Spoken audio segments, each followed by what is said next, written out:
Yeah, I am. It's going right now. She'll get off with you. You're on. She's at Target, I think. I think Billy and I should switch seats now.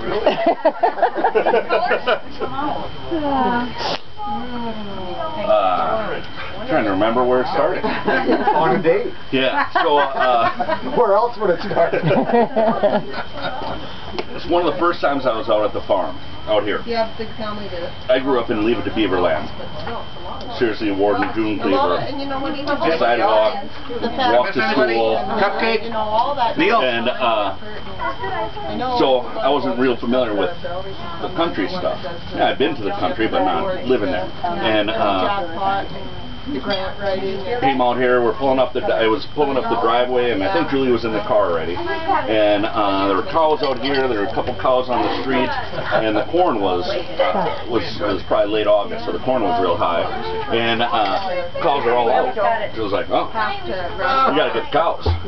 So pull up, and Neil and Scott and Kent are here, and you know, cows are out. Okay, well, let's go round up the cows. Scott hopped on a three-wheeler. Kent got on something. It might have been a motorcycle or a four-wheeler. Headed another direction. And they're like, yo, they tell me, you know, go this way. And over here, there's the neighbor has an old pickup, old rusty piece of junk. I mean, it's junk. And I hop in back, and there's a guy in the back, you know, younger kid, probably 4 or 5 years younger than me, and he kind of. Something wasn't just right about him. Didn't know what it was. But, you know, I hop up, he's like, and I'm like, okay. So we start going down the farm road. And looking for where the cows are, and I'm standing up tall, and I'm looking across, and, you know, you see the corn stalks doing this, and figure there's a cow there. And, you know, so I point and kind of goes over, and then I ended up hopping out of the back of the pickup, and I start running through the corn. And I'm like still trying to see where it is, but it's taller than me, so I can't see where in the corn he is. Finally, I catch up to where he is, and you know, I don't know how to stop a cow, nor do I know how to catch a cow. And but I learned how to chase a cow. So I started running, and you know, my biggest fear was looking like an idiot to her brother, to Julie's brother. You know, so I solved that by chasing the cow. You know, so I'm running through the corn, and you know, all the leaves are like palm leaves. They're sticking out this far, and I'm running after it, and its tail's doing this, and all of a sudden he starts shitting all over the corn.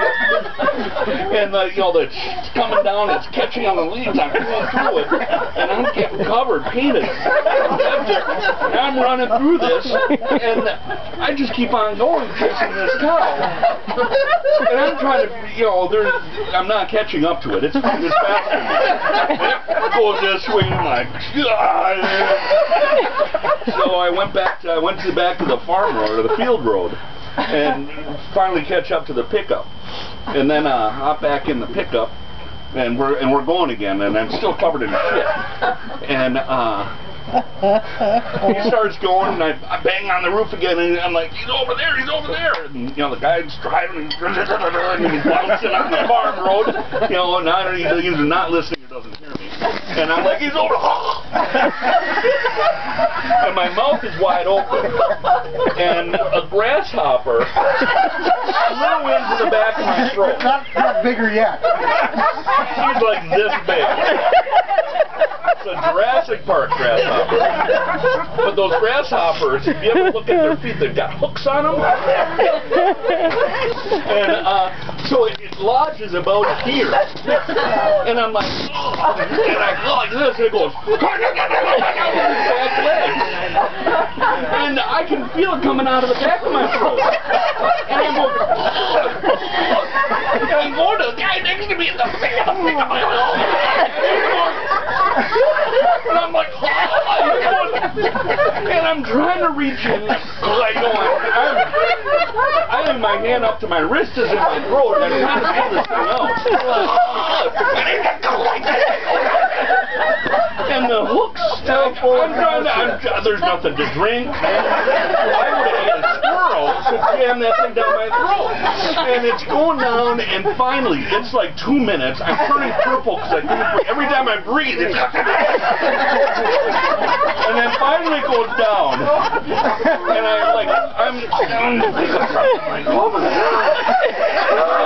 and the guy in the pickup next to me is going... And there's a grasshopper in my throat. And he didn't know what I was saying. And so finally, I don't know what happened to the cows, but we circled back. I get out of the pickup. I'm probably drenched in sweat. I can't breathe. Covered in shit. And then I'm like ready for the date. So afterwards, after everyone laughs with me, I find that the guy in the back of the pickup was a deaf mute.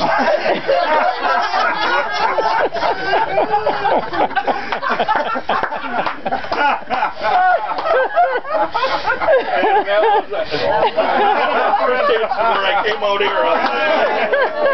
You were reaching inside your mouth? Did you ever move any of them corns that were I had not even thought about that until that one. Yeah, you think maybe you might have brushed one aside? Oh no, I ran through the field with latex gloves on. No, I never even thought about that. Yeah.